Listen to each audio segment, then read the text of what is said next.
Hello, welcome to Iggy's Toy Parade and Soldier Review. This is your host, Iggy. Yay. Thank you for that. Guys, today we're going to take a look at a very special G.I. Joe. It's U.S. Marine Dog Unit, and this is a G.I. Joe figure from 1999 under their Delta. Let me get up here. Delta series. Can you see that? There we go. And you see he's got the modern G.I. Joe. And represents a figure from World War II. Before we get into the Joe, we probably should say something about dogs serving in the military. Well, you know what? Since I can see it here, I wanted to share this picture from Daryl DePriest's book. I think it's called Collecting G.I. Joe. And it's wonderfully illustrated. I recommend the book to you. It also has Adventure Team if you're interested. I'm not, but I mean, some of you who are younger might be interested in Adventure Team. But I love the photographs. You'll notice that the water is done with aluminum foil. And here's I had this one when I was a kid. This was mom approved because it was more or less, to her, it was more or less a doll.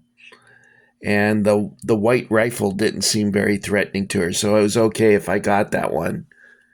Like I explained in earlier videos, my mom, she did not like war toys. She was very against that. But all the kids in the neighborhood had them, and I would go over to their house and play with their G.I. Joes and their Fort Apache and Battleground and all that stuff. Anyway, let's get a look at our Doberman Pinscher here. The Doberman was the favored dog in the Marine units. They also used German Shepherds and Golden Retrievers, and they were meant for guard duty, sniffing out bombs and stuff like that. That's what they're used for now, is for bomb sniffing. Dogs have had a long history of service with human beings. The Egyptians have carved images of dogs serving as soldiers, and they were celebrated for their prowess in battle with the Egyptians. And, of course, dogs now are used as service animals. And I wanted to share this. This is sort of off topic, but you know how Iggy is. I want to share the story of Dorsey. This is Dorsey. He was a collie mix. And he was found wandering around in the desert near Calico, which is in California. And it's a very, very harsh environment. In fact, Calico looks like it's on the planet Mars. There's no vegetation to be seen. It's just rocky and sandy. And they found the dog, and the dog was almost dead. It probably hadn't eaten in a week or more. Clearly, it had been abandoned. And the guy decided to keep the dog. And the dog would go with him on the delivery of mail. He was the postmaster of Calico. And he would go and deliver the mail with the guy. And then this story takes place in the 1880s, I think 1884. He got sick, and he told the dog, well, Dorsey, go deliver the mail. And they made a little saddlebag for him here. And the dog actually delivered the mail. And he became quite famous for delivering the mail 3 times a week. He would go up and bring mail up to the what was called East Calico, which was about 7 miles away. And some people tried to intercept him, but Dorsey, being very intelligent, was able to get around them and deliver the mail. And he became famous, and they would sell photographs of him. His story was written up. I think his story was written up in 1914, and he became quite a sell. That, of course, was long after he had passed. But dogs have always been of service to human beings. And by the way, if you're interested in reading a little blip about that, this book here I got when I was in Calico.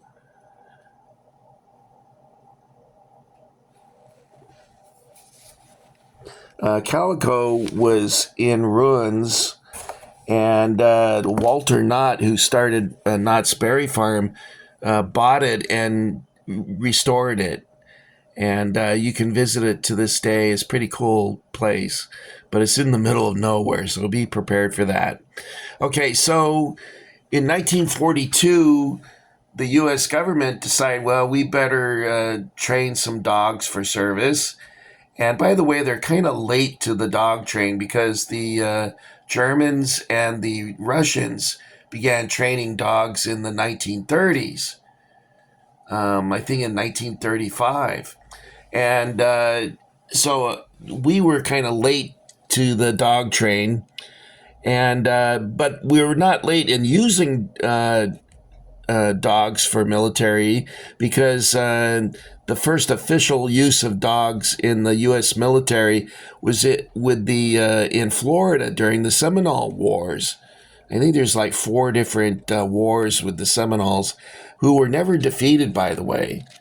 They made peace with the Seminoles, but they were never defeated.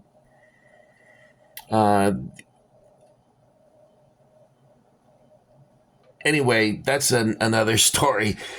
So, like on Guam, I kind of wander around, so forgive me for that. On Guam, there's, I think, 25 dogs buried there who lost their lives in action. That's not the first time, of course, because there was a dog during the Civil War. I think his name was Harvey. And there was one named Sally, and Sally's got a monument at Gettysburg erected to her. And by the 3rd Pennsylvania, was that who it was? I wrote it down here, and of course I don't see it. Oh, man. Anyway, Sally lived throughout the war until the almost, I guess in March or April, she was killed in battle. And the men of the Pennsylvania unit that she served with decided to put up a monument to her, I think in 1890 at Gettysburg. There was also a dog during World War I by the name of Stubby, Sergeant Stubby. And Sergeant Stubby received the Distinguished Service Medal and other medals, and they were all, of course, all revoked because at the time, the War Department had orders saying that you couldn't give dogs or any animal military awards. And Sergeant Stubby was quite famous and well liked. And then there was a dog during World War II called Chips, and he served in North Africa and Sicily. And Chips captured an Italian machine gun bunker and also captured 10 Italian soldiers. And he was given the Distinguished Service Cross, the Purple Heart. But those honors, of course, were later revoked because of the long-standing order against giving animals decorations. They said it was demeaning to men who won the Purple Heart to have a dog get I disagree with that. I think if a dog served in the military and did something worthy of bravery and also was wounded, should be recognized. But that's just Iggy's opinion. Okay, so this figure here, made by Hasbro in 1999, is pretty cool. The only thing that I didn't quite like about it was the harness on the Doberman. Looks kind of like what you'd expect on a Barbie doll or something. If this dog was in a made by Barbie, it would have this kind of, you know what I mean? It doesn't look. Of course, none of this is super realistic, but was not executed very well, I don't think. The saddlebag is okay. The look of the saddlebag they should have used on this harness as well, where it looks like it has some texture to it.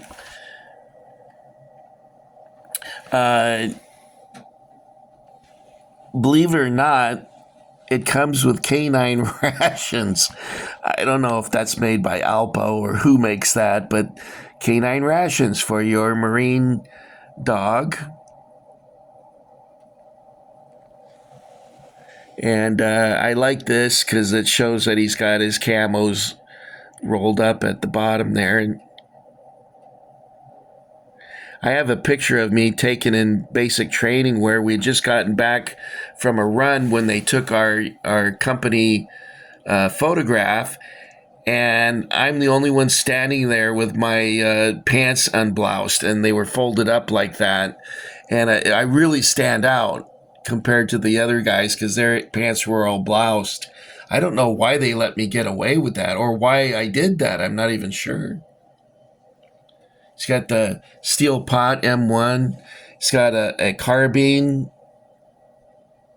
I got the fire one of those, and I remember I couldn't stop laughing because it was so much fun. As fast as you can pull the trigger is as how quickly you can fire the carbine. So a lot of fun. It shows here he's got 3 canteens in the hot and humid climates of the Pacific Theater, the PTO, Pacific Theater of Operations. That would be necessary. Vietnam, they had to carry a lot of canteens as well. So this is a pretty cool figure. Now, I used to work at Barnes and Noble, and a couple of the guys that worked there. How can I delicately put this? They made me an honorary gay guy because I came up with the name for their book club. I said, well, you should call yourselves the Friends of Dorothy. And they loved that, and so I became an honorary gay. I said, I don't have to consummate this honorary title, do I? And they said, no, you're fine. But I was talking to one of the guys, and he said that G.I. Joe looked like he was gay. And I thought, I don't know what looking gay is, but I don't know. What do you guys think? Sorry about the light is like, let me move the light here. There we go. There you go. Now you can see him better. I prefer the classic G.I. Joe. Now let me see if I can get him over here. Now allegedly, the sculptor who did him said that he was inspired by John F. Kennedy. And I actually like well, I guess because that's what I grew up with. Nostalgia is very important, I think. Now, the artwork on the box is excellent, and that's done by Larry Selman, Selman. He's an artist who did quite a number of the paintings for the G.I. Joe figures that they were producing. And G.I. Joe had a big comeback between 1995 and 2003. And then after that, that was it. G.I. Joe disappeared from the shelves. I was at a Target store the other day. By the way, it was so busy. I'd never seen anything like it. There was no parking. I actually left and then came back again because there was no parking available. The place was jammed. Anyway, I went through their toy aisle, and man, is it ever boring. All it is Jurassic Park, Batman, Transformers, Legos, no G.I. Joes. Well, no, there was G.I. Joe, but it was the little guys. I like these better.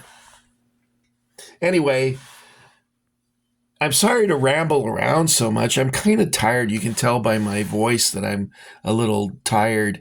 So I've been, you know how Iggy is. This is probably going to get 100 views or something. And then people will say, oh, God, what does he do when you watch a video that's boring? You just go, like that, and get rid of it. I got quite a number of videos like that. I guess if I had a script, this would work more smoothly. But let me show you the back of the box. Here we go. I really like Larry Selman's artwork. He's a really great illustrator. It looks like he's holding a bar.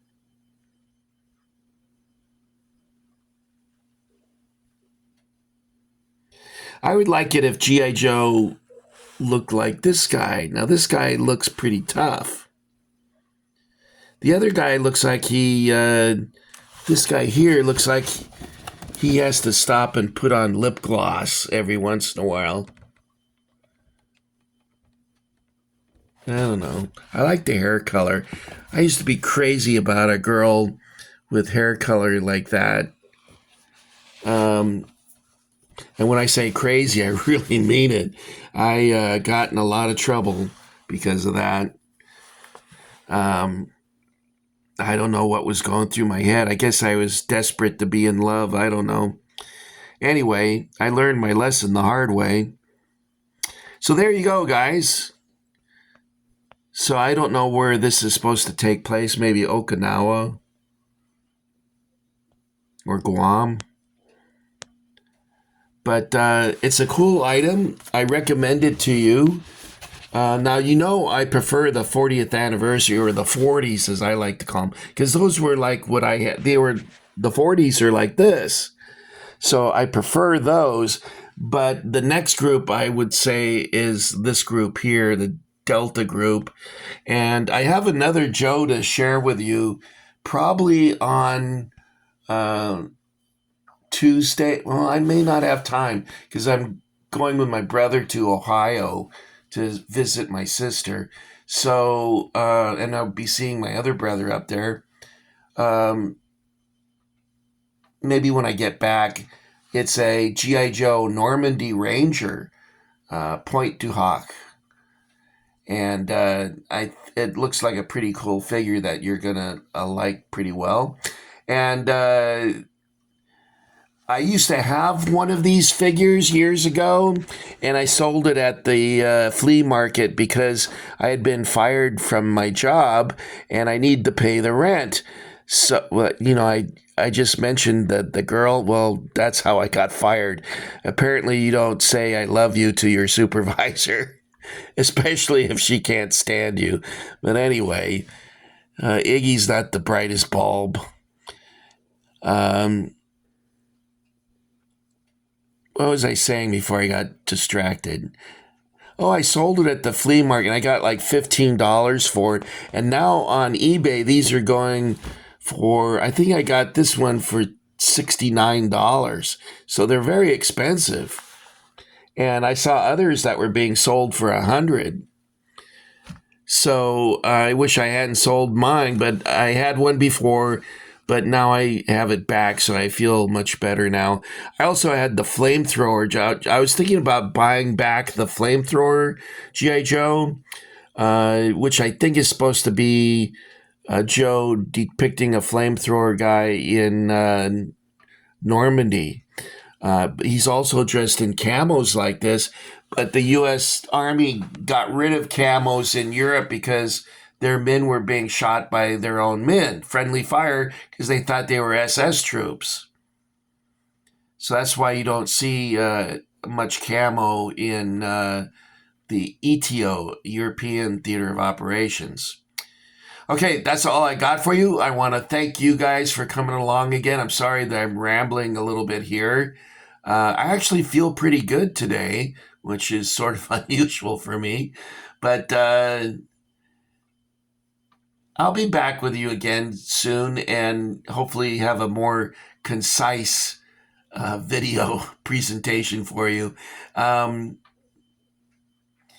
So, I like to close the video with us going off to Roy Rogers Ranch for a picnic or like to an old diner. There's a place I'd like to go have all of us meet together in LA called Tommy's Original Hamburgers, and they are pretty large sized hamburger uh, with chili and then a slice of cheese and then the bun, and they are absolutely delicious. But you have to go to the original one in LA. They also created a franchise, and I didn't think they were as good as the original Tommy's. But we could meet up there. And I want to thank the new members who've signed up. We have some French guys that are now in the Iggy Legion, and the rest of you have joined the Iggy Army, and I appreciate that. When our numbers are sufficient enough, I plan to take over the world. And and my first act as a dictator will be to have Hasbro make more Joes for us, okay? And also, we need more toy soldiers because, I mean, when you go, it's terrible. There's nothing available. It's very depressing. Anyway, that's all I got for you.